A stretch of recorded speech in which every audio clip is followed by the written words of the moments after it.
الحمد لله وكفى وسلام على عباده الذين اصطفى.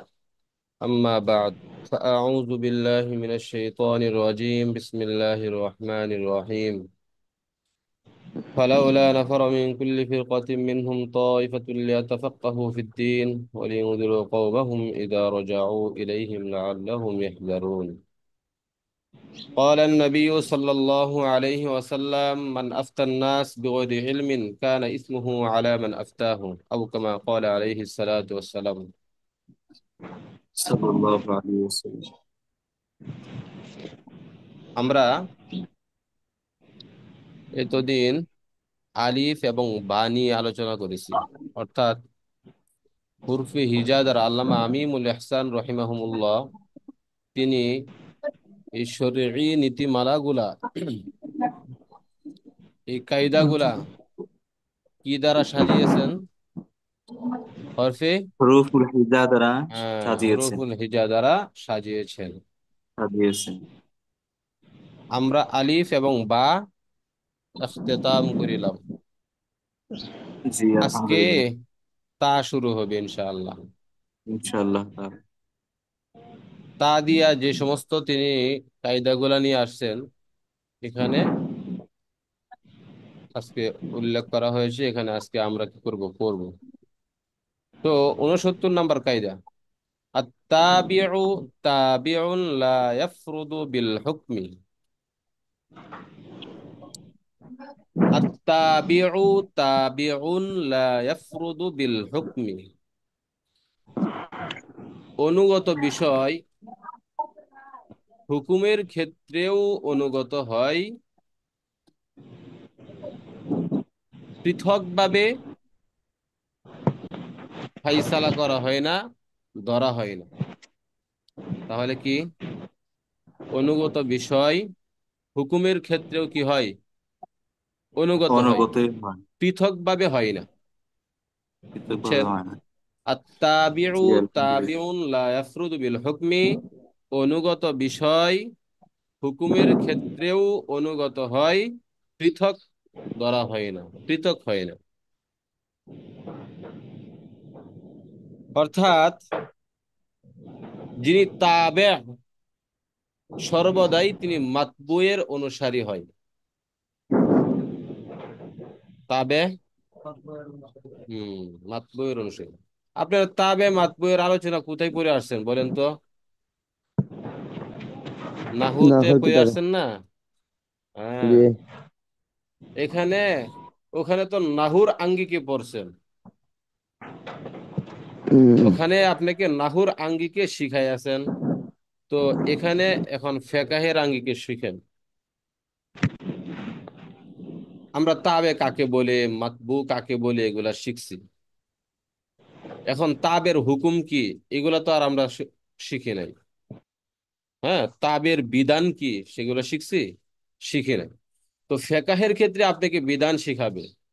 এ ভাই, আপনি যখন নাহু পড়ছেন, এমনও অনেক সাথে আছে আকসারের ক্ষেত্রেই আর হুকুম আকসারের দিকে ফিরে। হ্যাঁ। তো ওই সময় আপনি শরীয়তের মুকাল্লাফ ছিলেন না, এই জন্য আপনাকে বিধানও শিখাই নাই। এই নাহুতে কি আপনি শরীয়তের মুকাল্লাফ ছিলেন? নাবালেকের উপর শরীয়তের মুকাল্লাফ, নাবালেক কি শরীয়তের মুকাল্লাফ? তো আপনারা জি অধিকাংশই না। কি ছিলেন? শরীয়তের মুকাল্লাফ ছিলেন না। এই জন্য আপনাকে বিধানও শিখাই নাই। এখন সকলেই শরীয়তের মুকাল্লাফ হয়েছেন, এখন যদি বিধান না শিখেন, আমল না করেন, প্রত্যেককেই কি করতে হবে? এর বোঝা বহন করতে হবে। অর্থাৎ আখেরাতে শাস্তি পেতে হবে। জি। আত্তাবিউ তাবিউন লা ইয়াফরুদু বিল হুকমি, যে অনুগত বিষয় হুকুমের ক্ষেত্রেও অনুগত হয়, পৃথক হয় না। যেমন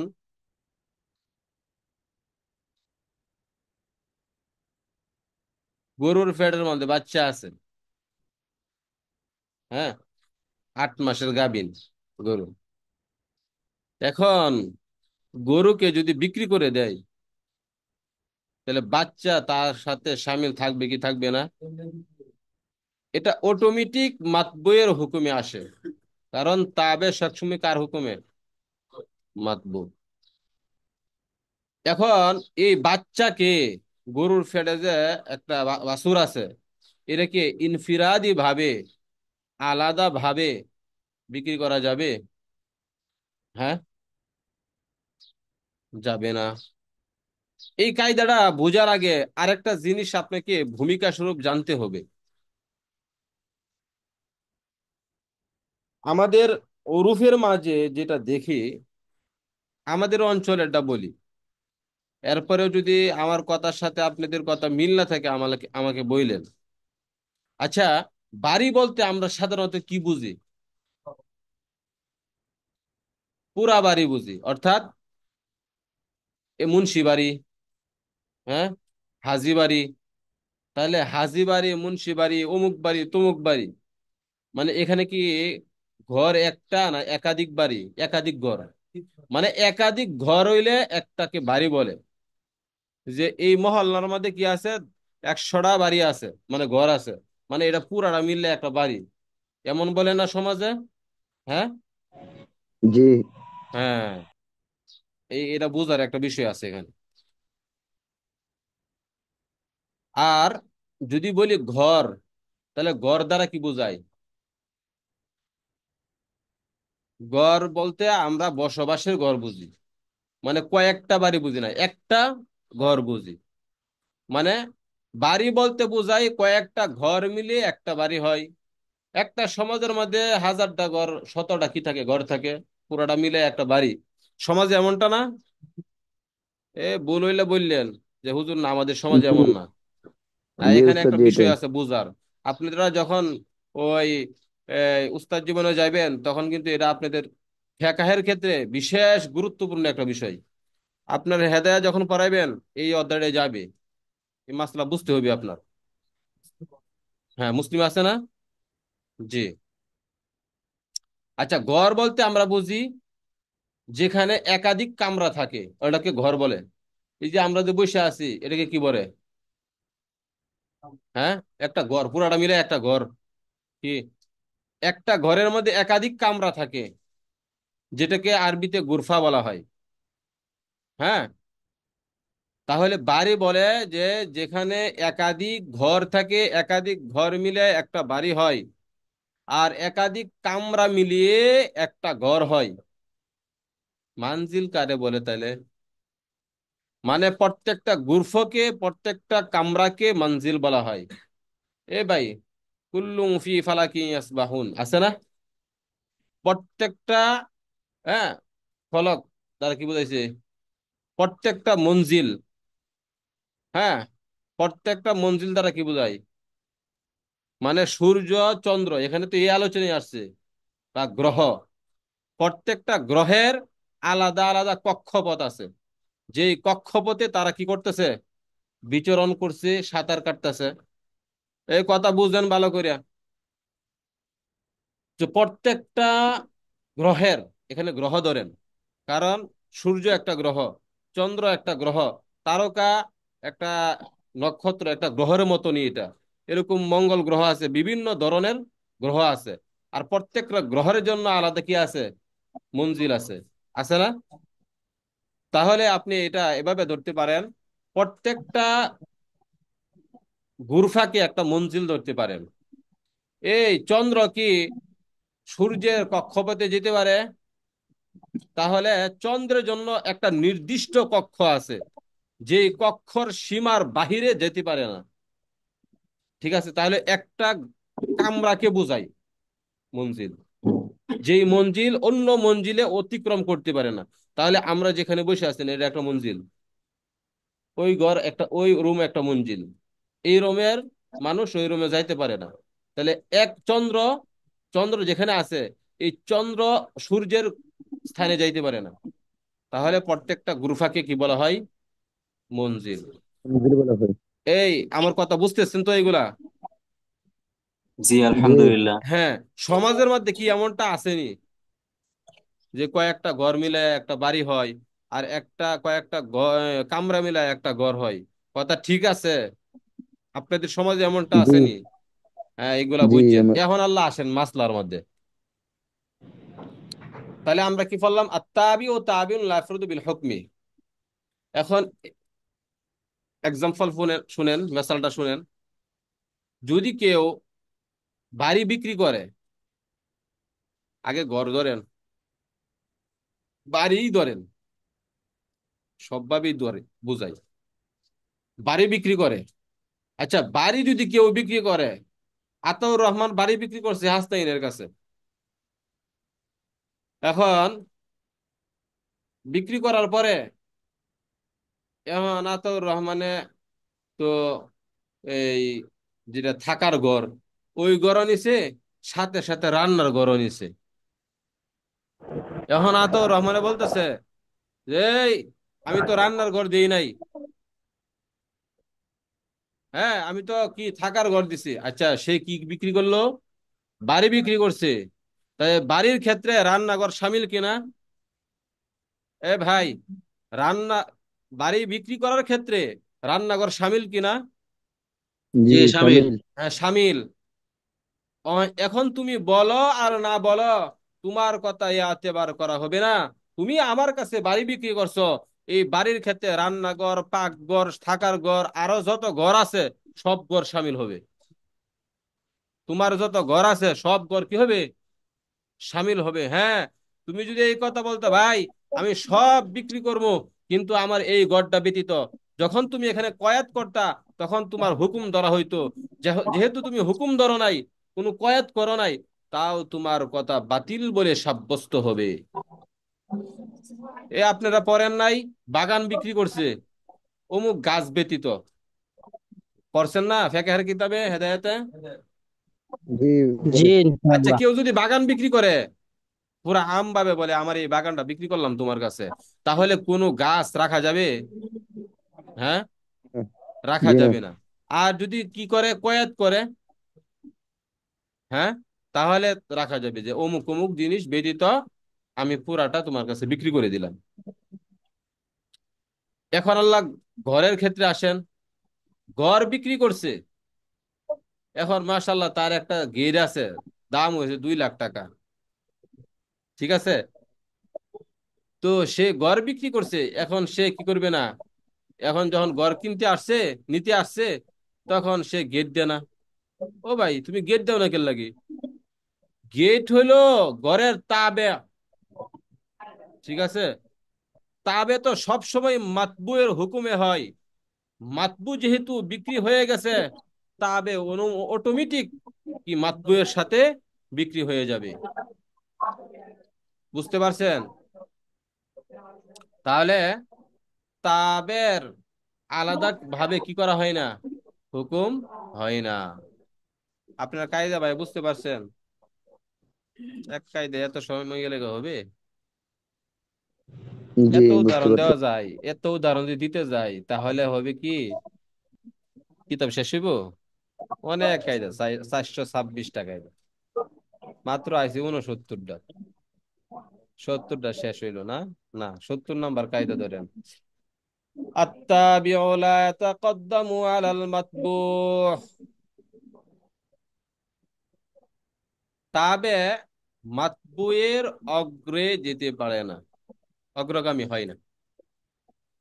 আত্তাবিউ অনুসরণকারী ব্যক্তি, অনুসারী, এটা মাতবুয়ের আগে যাইতে পারে না, অগ্রগামী হয় না।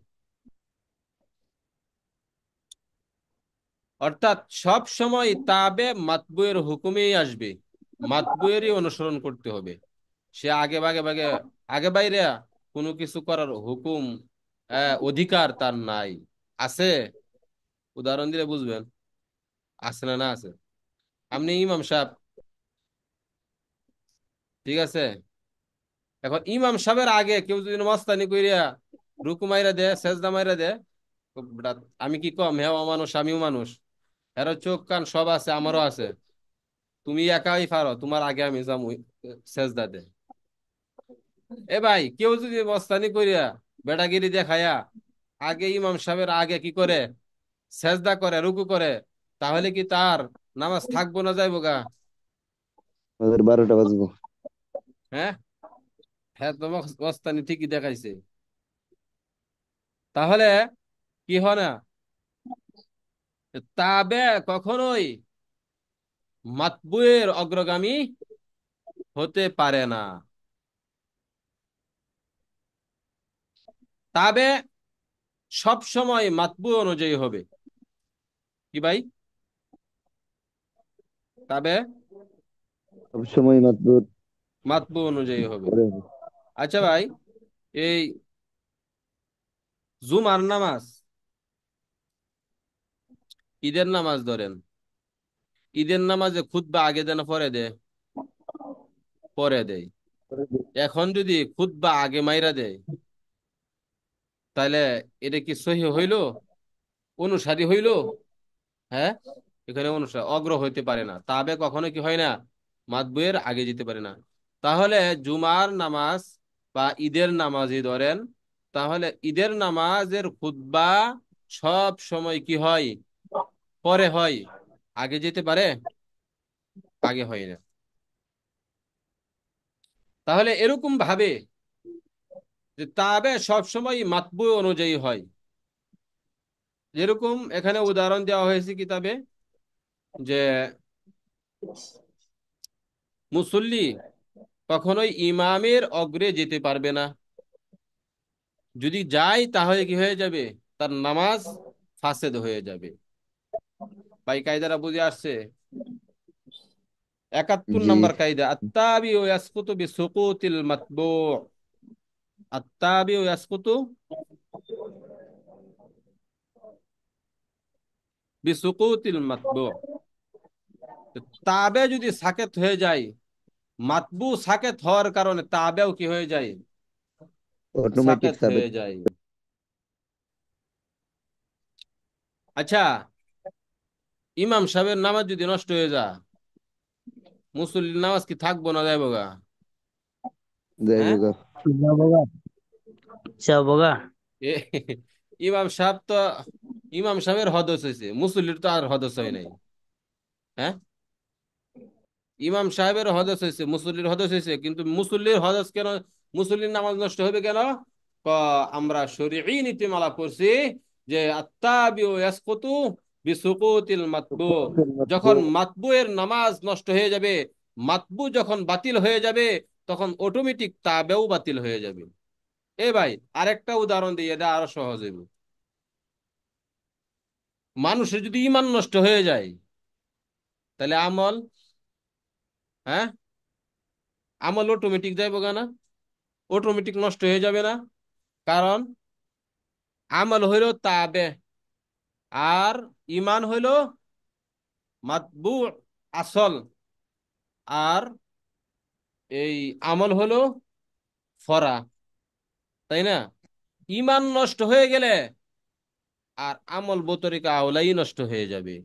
কারণ ইমান হইল আসল, আসল যদি নষ্ট হয়ে যায়, তাহলে ফরাও অটোমেটিক নষ্ট হয়ে যায়। গাছের মূল যদি নষ্ট হয়ে যায়, তাহলে গাছের যে ডালপালা আছে, গাছের মূল নষ্ট হয়ে গেছে, শুকায় গেছে, ডালপালা কি যেতে থাকবো? হ্যাঁ, কারণ তো আসল নষ্ট হয়ে গেছে। এ ভাই, কারো যদি ক্যান্সার হয়, কিডনি নষ্ট হয়ে যায়, তাহলে এটা বাদ দেন, একটু সহজে ধরেন, রুহ যদি চলে যায়, তাহলে দেহ কি বাচ্চা থাকবো? রুহ চলে গেছে, তাহলে এই দেহের কোনো দাম আছে? রুহ হলো জি না। আসল, রুহ হইলো আসল।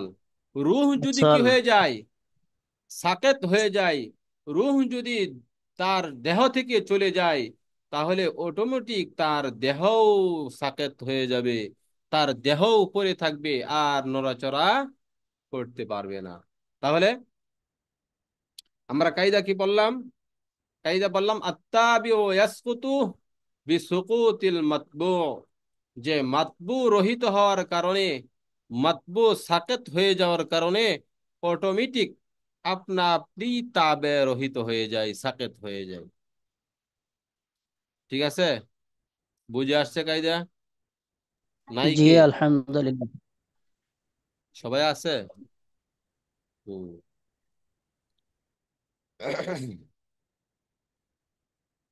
আচ্ছা, কত নাম্বার কায়দা? 72 নাম্বার কায়দা। হ্যাঁ, তাখিরুল বয়ানি আন ওয়াক্তিল হাজাতি লা ইয়াজুজু।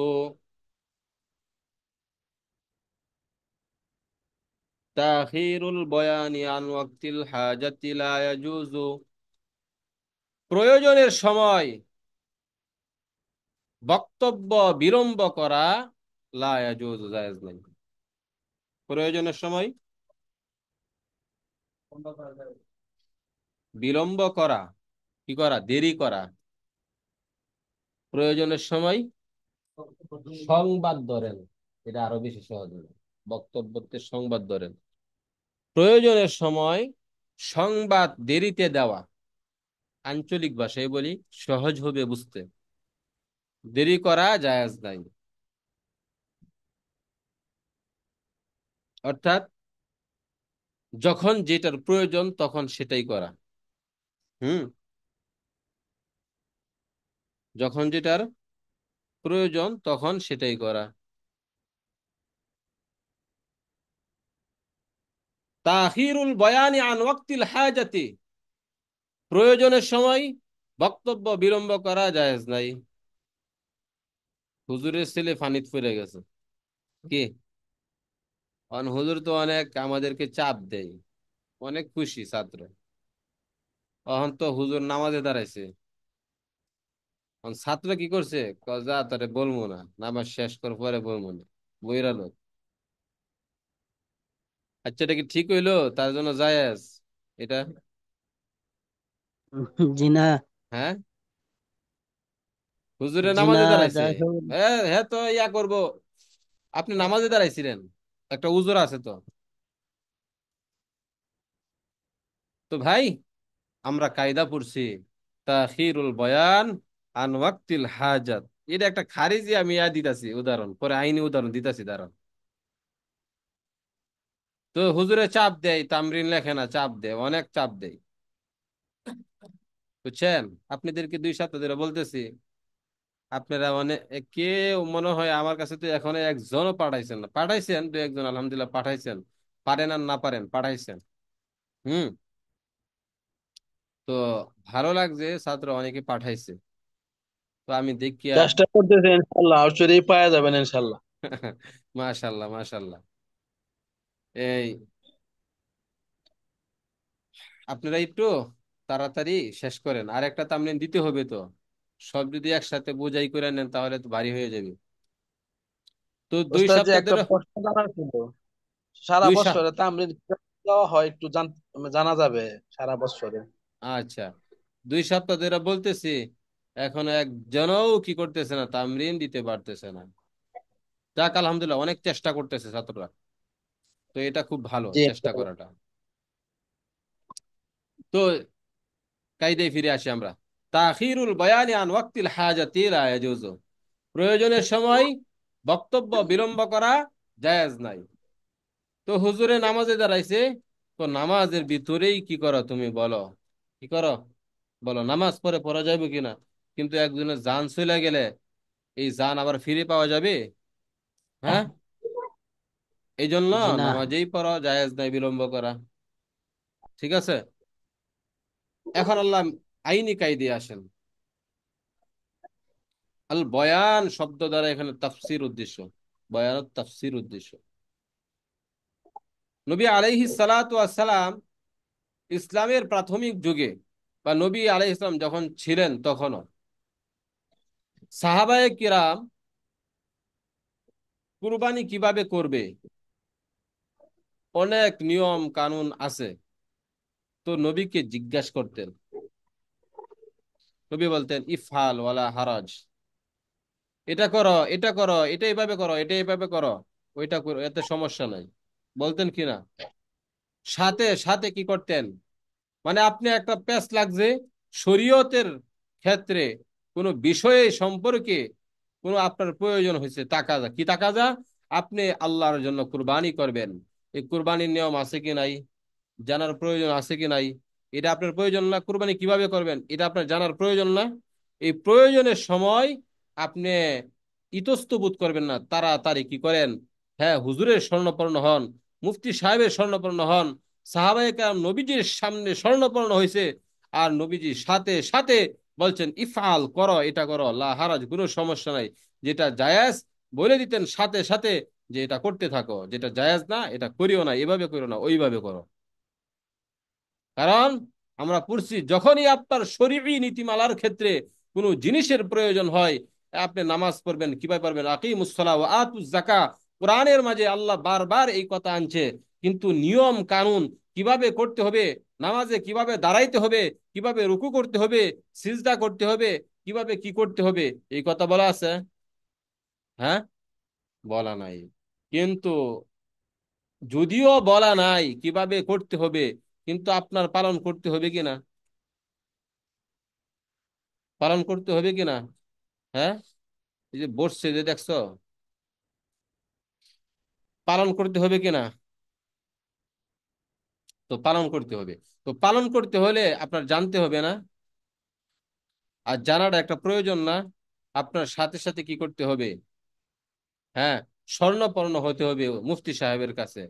আর তিনি কি করবেন, আর তোমার জানার জন্য বিলম্ব করা যাবে না, আর তিনি সাথে সাথে কি করবেন, বলে দিবেন। তাহলে আমরা কি বললাম, তাখিরুল বয়ানি আন ওয়াক্তিল হাজাতি লা ইয়াজুজু, যে প্রয়োজনের ক্ষেত্রে প্রয়োজনের সময় বক্তব্য বিলম্ব করা, এটা জায়েজ নাই। আপনার প্রয়োজন লাগছে, দেরি নাই, তাড়াতাড়ি কি করেন, হুজুরের কাছে যান, গিয়া আপনি মাসালা হল করেন। বিলম্ব করা কি নাই, জায়েজ নাই। বুঝে আসছে কায়দা? হুম। আলহামদুলিল্লাহ। জি। বুঝে না আসলে বলেন যে হুজুর আরেকটা উদাহরণ দেন। ঠিক আছে, যদি দেই তাহলে তো আলহামদুলিল্লাহ, আর না দিলে পূর্বের দিই, আরো ইনকেশাফ করার চেষ্টা করব। এখন আসেন, আত্তাকিতু লিমুদ্দাতিন লা ইয়াঈশুল ইনসান, পরে কি লিখছে, গালিবান তাবিদ, তাবিদুন, আত্তাকিতু লিমুদ্দাতিন, দীর্ঘ সময়, দীর্ঘ সময়ের জন্য চুক্তি করা, কি করা, লা ইয়াঈশুল ইনসান, সাধারণত এমন সময় জন্য চুক্তি করছে সাধারণত মানুষ বাঁচে না এই সময়ে, এমন সময়ে সে চুক্তি করছে, এমন সময় নিয়ে চুক্তি করছে, দীর্ঘ সময় নিয়ে চুক্তি করছে, সাধারণত যে সময় মানুষ বাঁচে না। তা আবেদন, এটা সর্বদায়ের মতন, চিরস্থায়ীর মতন। মানে কি, অর্থাৎ এমন একটা সময় নিয়ে একজন আরেকজনের সাথে চুক্তি করছে, চুক্তিতে আবদ্ধ হয়েছে, যে সাধারণত ওই সময়ে সে বাঁচে না, বাঁচে না, বাঁচে না, বুঝছো? মানে জীবিত থাকে না। তো এটা কেমন জানি তার সারা জীবনের মতনই, ব্যাখ্যা করলে উদাহরণ দিলে বুঝতে পারবা, তখন আরো পরিষ্কার হয়ে যাবে। কি দিয়া উদাহরণ দেওয়া যায়, বিবাহ নিয়ে উদাহরণটা দেই। একজন স্বামী, এই স্বামী বললে ভুলে যাব, ছেলে মেয়েকে প্রস্তাব দিছে, কে, ছেলে মেয়েকে প্রস্তাব দিছে, তোমাকে 200 বছরের জন্য বিয়া করবো। কত ভাই, 200 বছরের জন্য তোমাকে বিয়া করবো। আচ্ছা বলেন, সে যে 200 বছরের চুক্তিতে আবদ্ধ হয়ে বিবাহ বন্ধনে বিবাহ করলো, সে কি 200 বছর বাঁচবো? হ্যাঁ, আচ্ছা, 200 বছর বাঁচতো না। তাহলে এমন দীর্ঘ সময় নিয়ে চুক্তিতে আবদ্ধ হওয়া, যে যে সময়ে সাধারণত মানুষ বাঁচে না, তাহলে ওই সময়টা কেমন যেন সর্বদায়ের মতন, চিরস্থায়ীর মতো। 200 বছর সে চুক্তি করছে না? এখন সে 200 বছর যদি 200, এটা তো বিবাহে কি বলা হয়, মুআক্কাদ বলা হয়। কি এই সময় নির্দিষ্ট করে বিবাহ করা, এটাকে কি বলা হয়? নিকাহে নিকাহে মুআক্কাদ বলা হয়। মুআক্কাদ। এটা জায়েজ আছে? জি ক- না। কোন জায়েজ নাই? তবে কোন ক্ষেত্রে জায়েজ নাই এটা আবার বুঝতে হইব। যে আপনি 10 বছরের জন্য, 5 বছরের জন্য, 2 দিনের জন্য, 1 দিনের জন্য, 1 ঘন্টার জন্য, যেমন ইরানের মধ্যে এখনো এটা চালু আছে, অনেক অঞ্চলে ইরানে, অনেক অঞ্চলে এটা এখনো জায়েজ। তারা জায়েজ বলে তারা বিবাহে নিকাহে মুআক্কাদ করে, 1 ঘন্টা লাগে বিয়া করে। বুঝছেন? তো কোন ক্ষেত্রে এটা জায়েজ নাই আর কোন ক্ষেত্রে জায়েজ? সাধারণত মানুষ বেঁচে থাকে এমন একটা চুক্তি করছে, মনে করেন সে করছে যে তোমার জন্য, তোমার সাথে আমার বিবাহ 1 বছরের জন্য, 1 বছরের জন্য তোমাকে বিবাহ করব। আচ্ছা, 1 বছরের জন্য বেঁচে থাকে, এর সাধারণত মানুষ বাঁচে না 1 বছর, এটা জায়েজ হবে না। মানুষ এখন বর্তমান 50 বছর বাঁচে, ঊর্ধ্বে 60, 70, 80, 100 বছর ধরেন, 100 বছর ধরেন, হ্যাঁ। তো 100 বছরের ভিতরে কেউ যদি নিকাহে মুআক্কাদ করে, তোমাকে 100 বছরের জন্য বিবাহ করলাম, তাহলে এই বিবাহ নিকাহে ফাসেদ হবে। কি? বাতিল হবে, বাতিল। বিবাহ হইব না, সোজা কথা। আর এখন যদি 500 বছরের জন্য করে, 200 বছরের জন্য করে, তাহলে বিবাহ হয়ে যাবে। কি হয়ে যাবে? কারণ সে এই 200 বছর বাঁচবো না। আচ্ছা, কেউ যদি মারা যায়, তার কি তার বিবাহ থাকে? না, অটোমেটিক বাতিল হয়ে যায়। স্বামী মারা গেছে, স্ত্রী আছে, বিবাহ কি অব্যাহত আছে না বাতিল? বাতিল। যদি বাতিল নাই হইতো, তাহলে স্ত্রী আরেকজনের কাছে, স্বামী মারা যাওয়ার পরে আরেকজনের কাছে বিবাহ বসতো না। কি ভাই? হ্যাঁ, স্বামী মারা গেলে স্ত্রী আরেক দিকে বিবাহ বসতে পারে কিনা? পারে। কারণ কারণ হ্যাঁ, নিকাহ স্বামী মারা যাওয়ার সাথে সাথেই বিবাহ বাতিল হয়ে যায়। কি হয়ে যায়? বাতিল হয়ে যায়। বাতিল হয়ে যায়। হ্যাঁ, তাহলে 200 বছরের জন্য কেউ যদি চুক্তিতে আবদ্ধ হয়, তাহলে তার বিবাহ সহি হয়ে যাবে। কি হয়ে যাবে? কারণ সে 200 বছর বাঁচতো না, একটা বিষয়। আরেকটা আমাদের কায়দা পড়লাম, আত্তাকিতু লিমুদ্দাতিন লা ইয়াইশুল ইনসানু গালিবান তাবিদ। কেউ যদি এমন সময়ের জন্য, দীর্ঘ সময়ের জন্য চুক্তিতে আবদ্ধ হয়, যেই চুক্তিতে সাধারণত মানুষ বাঁচে না, হ্যাঁ, তো এই চুক্তি কেমন জানি তাবিদ, চিরস্থায়ীর মতন, সর্বদায়ের মতো। মানুষ তো বাঁচে না 200 বছর, ঠিক আছে, 100 বছর আগে সে শেষ। তাহলে এই বিবাহে ফাসেদ হবে না সহি হবে? সহি হবে। কথাটা বুঝে আসছে নি? হ্যাঁ। আচ্ছা, এর খেলাফে একটা উদাহরণ দিই। দোকান দোকান দোকান ভাড়া নিছে 200 বছরের জন্য। হ্যাঁ, 200 বছরের জন্য দোকান ভাড়া নিছে। তো ভাই, আমি তোমার সাথে এই দোকানটা নিতেছি 200 বছরের জন্য। 200 বছর পরে এটা তোমার হয়ে যাবে দোকান। এই 200 বছরের পরে দোকান এটা তোমার, আর 200 বছরের আগে এই দোকান আমার। এত টাকা অ্যাডভান্স আমি দিলাম, ঠিক আছে? 200 বছর আমি এটা বুক করব, এরপরে তুমি চলে যাবে। এটা কার সাথে? ক্রেতা বিক্রেতা, মালিক এবং দোকানদার, তারা দুইজনের মধ্যে শুধু কি হয়েছে? এটা চুক্তি হয়েছে, কোনো তার সন্তান আদির ক্ষেত্রে না। কথা ভালো করে বুঝছেন? তো দুইজনের ভিতরে চুক্তি হয়েছে না? এখন যদি এই দোকানদার মারা যায়, তাহলে তাদের ভিতরে যে এই যে একটা চুক্তি হয়েছিল, চুক্তি কি বহাল থাকবে না বাতিল হয়ে যাবে? হ্যাঁ, বাতিল হয়ে যাবে। হ্যাঁ, চুক্তি বাতিল হয়ে যাবে। কারণ শুধু তাদের দুইজনের ক্ষেত্রে এখানে চুক্তি হয়েছে। হ্যাঁ, একজন উম মারা যাওয়ার সাথে সাথেই তাদের চুক্তি অটোমেটিক বাতিল হয়ে যাবে। কি হয়ে যাবে? বাতিল বাতিল হয়ে হয়ে যাবে। যাবে, যেরকম বাতিল। ভাবে বউ তালাক হয়ে যাবে, এরকম ভাবে চুক্তিও বাতিল হয়ে যাবে। হ্যাঁ, মাশাল্লাহ, মাশাল্লাহ। যে বউ যেরকম ভাবে তালাক হয়ে যাবে, মানে বাতিল হয়ে যাবে বিবাহ, যেমন স্বামী স্ত্রীর মধ্যে বিবাহ, যেমন স্বামী মারা যাওয়ার সাথে সাথে বিবাহ যেমন বাতিল হয়ে যাবে, ঠিক হুবহু এখানেও বাতিল হয়ে যাবে। তাহলে আমরা বলতেছিলাম আত্তাকিতু লিমুদ্দাতিন লা ইয়াঈশুল ইনসানু গালিবান তাবিদ, এমন সময় দীর্ঘ সময়ের জন্য যদি কেউ চুক্তি করে, আর যেই সময়টা মানুষ সাধারণত বাঁচে না, ওই সময়টা ওটা কেমন জানি চিরস্থায়ীর মতন। ভাই কায়দা বুঝে আসছে ভাই? হুম? জি, কেউ হা বা না আলহামদুলিল্লাহ। বলেন। তাহলে আমরা 83 84 নাম্বার কায়দা, তাবাদ্দালু, তাবাদ্দালু, সবাদ, বাদ্দালা ইবাদ্দুলু, হ্যাঁ, সররাফা ইউসররিফু, তাবাদ্দুলু সবাবিল মিলকি, এখানে কিন্তু ইয়ে আইবো আপনার এই মাছ